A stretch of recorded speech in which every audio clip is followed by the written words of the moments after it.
Friends, എല്ലാവർക്കും നമസ്കാരം. നമ്മുടെ ഇഷ്ട പരമ്പരയുടെ പുതുപുത്തൻ വിശേഷങ്ങളിലേക്ക് ഏവർക്കും സ്വാഗതം. അങ്ങനെ റൂമിലേക്ക് കയറി വരുന്ന ആനന്ദ് ദേവിയെ കാണുമ്പോൾ വളരെയേറെ ദേഷ്യത്തോട് ചോദിക്കുക, നിന്റെ ആ ഫ്രോഡ് അച്ഛൻ ഇന്ന് വന്നിട്ടുണ്ടായിരുന്നല്ലോ, അയാളുടെ കൂടെ നിനക്ക് പോകത്തില്ലായിരുന്നു എന്ന് ചോദിക്കുക. ആനന്ദേട്ടൻ എന്തൊക്കെയായി പറയുന്നേ? ഇതല്ലേ എൻ്റെ വീടോ? ഇത് നിന്റെ വീട് എങ്ങനെയാകുന്നത്? ഇതേ എൻ്റെ വീടാ. നിന്റെ അച്ഛൻ നിന്നെ കൂട്ടാൻ വന്നതല്ലായിരുന്നോ? അക്കൂടെ ഇറങ്ങി പോകത്തില്ലായിരുന്നോ? എൻ്റെ മുന്നിൽ വന്ന് അയാളുടെ ഒരു അഭിനയം എന്ന് പറയാണ്. ആനന്ദേട്ട, ഇങ്ങനൊന്നും പറയല്ലേ ആനന്ദേട്ട, എന്നെ അത്രയ്ക്കേറെ വെറുത്തു പോയോ നിങ്ങൾ എന്ന് ചോദിക്കുക. നിന്നെ ഞാൻ വെറുത്തു പോയിടി. ഇനി നിന്റെ കൂടെ ഒരു ജീവിതം അത് ഞാൻ ആഗ്രഹിക്കുന്നില്ല. എൻ്റെ കുഞ്ഞിന് വേണ്ടി മാത്രമാ നിന്നെ ഞാൻ വീണ്ടും ഇത്രയധികം തെറ്റുകളും ചതിയും എന്നോട് ചെയ്തിട്ടും എൻ്റെ വീട്ടിലേക്ക് കയറ്റിയത്. എന്നിട്ട് നീ ആ കുഞ്ഞിനെയെങ്കിലും സംരക്ഷിച്ചോ? നിനക്ക് ആ കുഞ്ഞിനെ ആവശ്യമില്ലായിരുന്നു, അതുകൊണ്ട് നീ ആ കുഞ്ഞിനെ ഇല്ലാന്നാക്കി. എല്ലാം എനിക്ക് മനസ്സിലാകുന്നുണ്ട്. എന്നിട്ട് വീണ്ടും കണ്ണീരും കയ്യുമായിട്ട് എൻ്റെ വീട്ടുകാരുടെ മുന്നിൽ നീ എന്തിനാടി അഭിനയിച്ചിങ്ങനെ നിൽക്കുന്നേ എന്ന് ചോദിക്കുകയാണ് കേട്ടോ. ദേവിക്ക് ഒരുപാട് സങ്കടം വരിക. ആനന്ദേട്ട, ഇങ്ങനൊന്നും പറയല്ലേ ആനന്ദേട്ട, നമ്മുടെ കുഞ്ഞിനെ നഷ്ടപ്പെട്ടതിൽ എനിക്ക് ഒരു തെറ്റുമില്ല, ഞാൻ ഒന്നും ചെയ്തിട്ടുമില്ല, എന്നെ ഒന്ന് മനസ്സിലാക്കുക. നിന്റെ ഒരു തെറ്റുമില്ല അത്രേ. നിനക്ക് സൂക്ഷിച്ച് നടക്കാൻ കഴിയാത്തത് കൊണ്ടല്ലേ എനിക്ക് എൻ്റെ കുഞ്ഞിനെ നഷ്ടപ്പെട്ടത്. എൻ്റെ കുഞ്ഞിനു വേണ്ടിയാടി ഈ ആനന്ദ് ജീവിച്ചത് പോലും. എന്നിട്ട് എൻ്റെ അച്ഛനാകാം എന്നുള്ള സ്വപ്നത്തെയാണ് നീയൊക്കെ കൂടി ഇല്ലാതാക്കിയത്. എന്നിട്ട് അയാൾ എൻ്റെ മുന്നിൽ വന്ന് സംസാരിച്ചത് എന്താണെന്ന് അറിയാവോ? അയാളുടെ മോളെ ഞാൻ പൊന്നുപോലെ നോക്കണം അത്രേ. നിന്നെ ഞാൻ പൊന്നുപോലെ നോക്കാടി. ആ പെണ്ണുങ്ങളെ അടിച്ച് എനിക്ക് ശീലമില്ല, പക്ഷെ നിന്നെ കൂടെ ഇനി ഒരു ജീവിതം അത് ഞാൻ ആഗ്രഹിക്കുന്നില്ല എന്ന് പറഞ്ഞ് ആനന്ദ് ദേഷ്യപ്പെട്ട് അവിടെ നിന്ന് പോവാണ് കേട്ടോ. ഇതൊക്കെ കാണുന്ന ദേവിക്ക് ഒരുപാട് സങ്കടം വരിക. ആനന്ദേട്ടൻ്റെ ഈ അവഗണനയും വേദനിപ്പിക്കുന്ന രീതിയിലുള്ള സംസാരവും ഒക്കെ ദേവിയെ ഒരുപാട് വേദനിപ്പിക്കുവാണ്. ഇതേ സമയം നമ്മുടെ ഗോമതി ദേവിക്കുള്ള ആഹാരമായിട്ട് റൂമിലേക്ക് കയറി വരികയാണ്. അപ്പം ചോദിക്കും, മോൾക്ക് അച്ഛൻ വന്നപ്പോൾ പോകണമെന്നുണ്ടായിരുന്നോ എന്ന് ചോദിക്കുക. എന്താ അമ്മ അങ്ങനെ ചോദിച്ചത്? എനിക്കറിയാം ആനന്ദിന് നിന്നോടുള്ള പെരുമാറ്റം, നിന്റെ ഭാഗത്ത് തെറ്റുണ്ടെന്ന് കരുതി അവൻ നിന്നോട് ദേഷ്യപ്പെടുന്നതൊക്കെ എനിക്ക് മനസ്സിലാകുന്നുണ്ട്. നീ സത്യങ്ങളെല്ലാം അവൻ്റെ മുന്നിൽ മറച്ചു വെച്ചിട്ടല്ലേ എന്ന് ചോദിക്കാം. അതമ്മേ, ഇപ്പം സത്യങ്ങളൊക്കെ അറിഞ്ഞു കഴിഞ്ഞാൽ ആനന്ദേട്ടൻ എന്തൊക്കെ ചെയ്തു കൂട്ടുമെന്ന് നമുക്ക് ചിന്തിക്കാൻ കഴിയില്ല. അതുകൊണ്ടുകൂടിയാണ് ഞാൻ ഒന്നും പറയാത്തത് എന്ന് പറയണം. പിന്നെ അമ്മേ, അച്ഛൻ്റെ കൂടെ പോകണമെന്ന് എനിക്ക് ഒരാഗ്രഹം ഉണ്ടായിരുന്നില്ല. എനിക്ക് ഈ വീട്ടിൽ കിട്ടുന്ന സ്നേഹം, അത്രയും സുരക്ഷിതത്വം ഒന്നും ഒരിടത്തും വേറെ കിട്ടുന്നില്ല. ഇവിടെ വാ എൻ്റെ സ്വർഗം, ഇവിടെ നിന്ന് ഒരിടത്തും പോകാൻ എനിക്കിഷ്ടവുമല്ല എന്ന് പറയണേട്ടോ. അത് കേൾക്കുമ്പം ഗോമതിയുടെ മനസ്സ് നിറയാണ്. സ്വന്തം വീട്ടിലേക്ക് പോലും പോകാൻ ഇഷ്ടപ്പെടാതെ അവൾ തങ്ങളെയൊക്കെ എത്രമാത്രമാണ് സ്നേഹിക്കുന്നത് എന്ന് അറിയുന്ന ഗോമതിയുടെ കണ്ണ് നിറയുക. എന്നിട്ട് കൊണ്ടുവന്ന ആഹാരം ദേവിയുടെ കൊണ്ട് നിർബന്ധിച്ച് കഴിപ്പിക്കാനായിട്ട് ശ്രമിക്കുകയാണ് കേട്ടോ. മോളെ, നീ ഇത് കഴിക്കുക എന്ന് പറയാണ്. വേണ്ടമ്മേ, എനിക്ക് വിശപ്പില്ല, ഞാൻ പിന്നെ കഴിച്ചോളാം. അങ്ങനൊന്നും പറഞ്ഞാൽ പറ്റില്ല. നീ പറഞ്ഞില്ലേ നിനക്ക് ഏറ്റവും ഇഷ്ടം ഈ വീട്ടിൽ താമസിക്കാനാ എന്ന്. എന്നെ നീ സ്വന്തം അമ്മയെ പോലെയല്ലേ കാണുന്നത്. അങ്ങനെയുള്ളപ്പം ഞാൻ ഈ തരുന്ന ആഹാരം നീ നിരസിക്കാൻ പാടില്ല എന്നും പറഞ്ഞ് ഗോമതി നിർബന്ധിച്ച് കഴിപ്പിക്കുകയാണ് കേട്ടോ. മോൾ ഒന്നും ഓർത്ത് സങ്കടപ്പെടേണ്ട. ആനന്ദിന്റെ മനസ്സ് ഇപ്പം ആകെ കലങ്ങി മറിഞ്ഞിരിക്കുക. അതൊക്കെ മാറിക്കഴിയുമ്പോൾ മോളെ അംഗീകരിക്കും. മോളുടെ ഭാഗത്ത് ഒരു തെറ്റുമില്ലെന്ന് നമുക്ക് തന്നെ അവനെ ബോധ്യപ്പെടുത്താം എന്ന് പറയണം. എനിക്കറിയാം അമ്മേ, ആനന്ദേട്ടൻ്റെ തെറ്റിദ്ധാരണകളൊക്കെ മാറുമ്പോൾ ആനന്ദേട്ടൻ എന്നെ അംഗീകരിക്കാനും സ്നേഹിക്കാനും ഒക്കെ കഴിയുമെന്ന് എനിക്കറിയാം എന്നും പറഞ്ഞ് സങ്കടത്തോടെ നിൽക്കുകയാണ് കേട്ടോ ദേവി. ഇതേസമയം മനസ്സിൽ പറയാണ്, ഇല്ലമ്മേ, ഇനി ഒരിക്കലും ആനന്ദേട്ടൻ എന്നെ പഴയ പോലെ സ്നേഹിക്കില്ല. അത്രയേറെ തെറ്റുകൾ ആ മനുഷ്യനോട് ഞാൻ ചെയ്തിട്ടുണ്ട്. ഇപ്പോൾ പൂർണ്ണമായിട്ടും എന്നെ വെറുത്തുപോയി നിങ്ങളുടെ മകൻ എന്ന് ദേവി ഇങ്ങനെ മനസ്സിൽ പറയാണ് കേട്ടോ. എന്താ മോളെ നീ ചിന്തിക്കുന്നത്? ഒന്നുമില്ലമ്മേ എന്ന് പറയാം. അങ്ങനെ ഗോമതി നിർബന്ധിച്ച് ദേവിയെ കൊണ്ട് ആ ആഹാരം മുഴുവനും കഴിപ്പിച്ചിട്ട് അവിടെ നിന്ന് അങ്ങോട്ട് പോവുകയാണേ.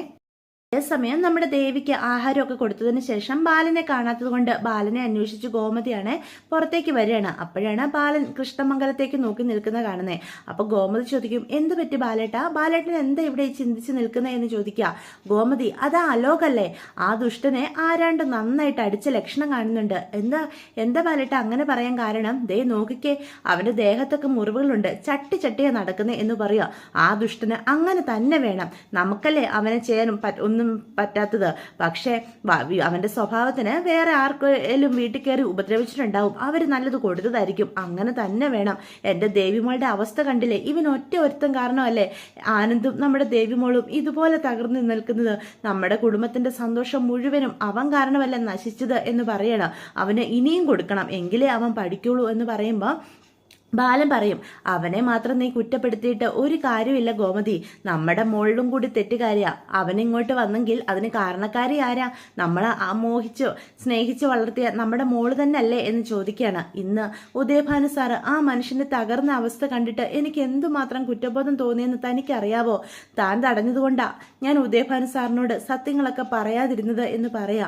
അപ്പം പെട്ടെന്ന് ഗോമതി പറയും, എങ്ങനെയാ ബാലേട്ട ആ സത്യങ്ങളൊക്കെ ഉദയഭാനു സാറിനെ അറിയിക്കുന്നത്? ഇവിടെ ഇങ്ങനെയൊക്കെ സംഭവിച്ചു എന്നറിഞ്ഞാൽ പിന്നെ ദേവിമോളെ ഇവിടെ നിർത്തുപോലും ഇല്ല. അതുമാത്രമല്ല, അനുവിൻ്റെ പേരിൽ ഒരു പേരുദോഷമാകുകയില്ലേ? നമ്മുടെ സ്വന്തംകാരൊക്കെ തന്നെ ഉദയഭാനു സാറ്, എങ്കിലും അത് മനസ്സിൽ കിടക്കിയല്ലേ? ആ ഒരു മുഖത്തോടു കൂടിയല്ലേ പിന്നെ അനുമോളെ കാണുള്ളൂ എന്ന് പറയാണ്. അതുകൊണ്ടാണ് ഞാൻ ബാലേട്ടനെ തടഞ്ഞത് എന്ന് പറയാ. അവരൊക്കെ എത്ര നല്ല മനുഷ്യരാ. അവരോട് നമ്മൾ ഇതൊക്കെ മറച്ചു വെലുക്കുന്നത് ശരിയായിട്ട് തനിക്ക് തോന്നുന്നുണ്ടോ? എന്നെങ്കിലും ദേവിയായിട്ട് പറയുവാണെ പറയട്ടെ, ഇപ്പം തൽക്കാലം നമ്മളായിട്ട് ഇതൊന്നും അവരെ അറിയിക്കണ്ട എന്ന് കോമതി പറയണം കേട്ടോ. അപ്പൊ ബാലനൊന്നും പറയാതെ മിണ്ടാതെ നിൽക്കാണ്. എന്തായാലും അലോകനിട്ട് 2 കിട്ടിയല്ലോ, ഇതിലെനിക്ക് സന്തോഷമുള്ളൂ. ആരെയും വേദനിക്കുന്നത് എനിക്ക് ഇഷ്ടമല്ല ബാലേട്ട, അത് ബാലേട്ടനും അറിയാലോ. പക്ഷെ അവനെ പോലുള്ള ദുഷ്ടന്മാരെ ഇങ്ങനെ വെറുതെ വിടുന്നത് അത് കൂടുതൽ നാശത്തിനെ വഴി വെക്കൂ എന്ന് പറയണം കേട്ടോ. സമയം രാത്രിയായിട്ടും ആനന്ദിനെ റൂമിലിട്ട് കാണാത്തപ്പം ദേവിക്ക് ആകെ ടെൻഷനാകുക. വീണ്ടും ആനന്ദേട്ടൻ എങ്ങോട്ടെങ്കിലും ഇറങ്ങിപ്പോയോ എന്ന് കരുതി പുറത്തേക്ക് ആനന്ദിനെ അന്വേഷിച്ച് ഇറങ്ങി വരികയാണ് ഹാളിലേക്കൊക്കെ. അപ്പോൾ അവിടെ നിന്ന് ആര്യനും ആകാശവും കൂടി അടുത്തേക്ക് ചെല്ലുക. എന്താ എടുത്തി എന്താ ഇങ്ങനെ ഇറങ്ങി വന്നത് എന്ന് ചോദിക്കുക. അത് ആനന്ദേട്ടൻ റൂമിലേക്ക് ഇതുവരെയും കണ്ടില്ല എന്ന് പറയണം. ആനന്ദേട്ടനെ റൂമിലേക്ക് കണ്ടില്ലേ? ഈ ആനന്ദേട്ടൻ ഇത് എവിടെ പോയി ഈ രാത്രിയിൽ? ഇനി വീണ്ടും ഇറങ്ങിപ്പോയോ എന്ന് പറയാം. അപ്പം ധർമ്മനും പറയും, ഈശ്വര, അവന് വീണ്ടും ഇറങ്ങിപ്പോയോ? ഈ കൊച്ചിനെ സങ്കടപ്പെടുത്താനായിട്ട് ഇവനിത് എവിടെ പോയി കിടക്കുക? അപ്പം ആരും പറയും, ബാ ഏട്ടാ നമുക്ക് പോയി നോക്കാം എന്ന് പറഞ്ഞ് ആകാശിനെ വിളിച്ച് പോകാനായിട്ട് തുടങ്ങുമ്പോഴാണ് ആനന്ദിന്റെ വണ്ടിയൊക്കെ അവിടെ കിടപ്പുണ്ട്. ഏട്ടനെങ്ങും പോയിട്ടില്ല, ഇവിടെ എവിടെയോ ഉണ്ട്, ബാ നമുക്ക് നോക്കാം എന്ന് പറഞ്ഞ് അവരവിടെ എല്ലാം നോക്കുകയാണ് കേട്ടോ ആനന്ദിനെ. അപ്പോൾ ആനന്ദ് കല്യാണത്തിനൊക്കെ മുന്നേ അവരെല്ലാവരും കൂടി ഒരുമിച്ച് കിടന്നിരുന്ന ആ സ്ഥലത്ത് പോയി കിടക്കാണ്. അവിടെ ആനന്ദിനെ കാണുമ്പോൾ ആര്യനും ആകാശിനും ദേഷ്യം വരിക. ഏട്ടൻ എന്താ ഇവിടെ കിടക്കുന്നേ? ഇത് എന്ത് ഭാവിച്ചാ? ഏടത്തെ അവിടെ ഏട്ടനെ അന്വേഷിച്ച് നടക്കുക എന്ന് പറയാം. എനിക്ക് ഇച്ചിരി സമാധാനം വേണം. ആ റൂമിൽ കയറി കിടക്കാൻ എന്നെ കൊണ്ട് സാധിക്കില്ല. എൻ്റെ കുഞ്ഞിൻ്റെ ഓർമ്മകളാ, ഒന്ന് ഉറങ്ങാൻ പോലും സാധിക്കില്ല. അതുകൊണ്ടാണ് ഞാൻ ഇങ്ങോട്ട് വന്നത്. എങ്കിൽ ഏടത്തിയോടൊന്ന് പറഞ്ഞിട്ട് വന്നൂടെ? ആ പാവത്തെ എന്തിനാ ആനന്ദേട്ട ഇങ്ങനെ വേദനിപ്പിക്കുന്നത്? നിങ്ങൾക്ക് മാത്രമല്ല നഷ്ടം, ആ ഏടത്തിക്ക് കൂടിയാ. ഏടത്തിയുടെ വയറ്റിൽ കിടന്ന കുഞ്ഞിനെയാ ഏടത്തിക്ക് നഷ്ടപ്പെട്ടത്. കുഞ്ഞിനെ നഷ്ടപ്പെട്ട ഒരു അമ്മയുടെ മാനസികാവസ്ഥ എന്താണെന്ന് ആനന്ദേട്ടന് മനസ്സിലാക്കാൻ പറ്റുമായിരുന്നെങ്കിൽ ഇങ്ങനെയൊക്കെ ചെയ്തു കൂട്ടുമോ? മര്യാദയ്ക്ക് എഴുന്നേറ്റ് പോയി ഏടത്തിയുടെ കൂടെ റൂമിൽ കിടന്നേ എന്ന് ആര്യനും ആകാശം കൂടി ദേഷ്യപ്പെട്ടുകൊണ്ട് പറയണം കേട്ടോ.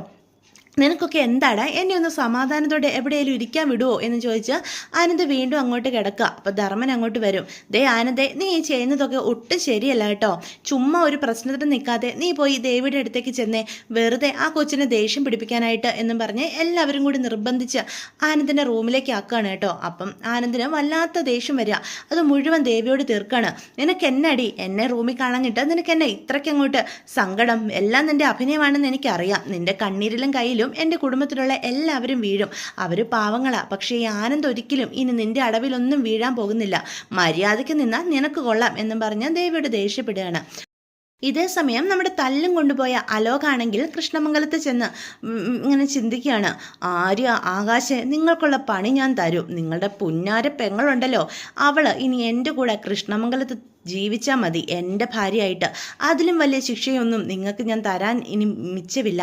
അവൾ ഇവിടെ വന്നാൽ അതോടുകൂടി നിൻ്റെയൊക്കെ പത്തി മടക്കും. നാണം കെട്ട് എൻ്റെ മുന്നിൽ നീയൊക്കെ നിൽക്കുന്നത് ഒരു ദിവസം വരും. അതിനുവേണ്ടി മാത്രമാണ് ഇനി ഈ അലോക് ജീവിക്കുന്നത്. നിങ്ങളുടെ പെങ്ങളുണ്ടല്ലോ, അവളോട് എനിക്ക് സ്നേഹമൊന്നുമില്ല. അവൾക്കുള്ള ശിക്ഷയും അത് തന്നെയാണ്. എൻ്റെ അടിമയായിട്ട് അവൾ ഇനി ജീവിതകാലം മുഴുവനും ഈ കൃഷ്ണമംഗലത്ത് ജീവിച്ചാൽ മതി എന്നൊക്കെ പറയണം കേട്ടോ. അപ്പോൾ ഇതൊക്കെയാണ് നാളത്തെ എപ്പിസോഡിൻ്റെ വിശേഷങ്ങൾ. വീഡിയോ ഇഷ്ടപ്പെട്ടുവെങ്കിൽ ചാനൽ സബ്സ്ക്രൈബ് ചെയ്യാൻ മറക്കരുത്, ലൈക്ക് ചെയ്യാനും മറക്കരുത്. നിങ്ങളുടെ അഭിപ്രായങ്ങൾ കമൻസ് വഴി എന്നെ അറിയിക്കാനും മറക്കരുത്. അപ്പോൾ എല്ലാവർക്കും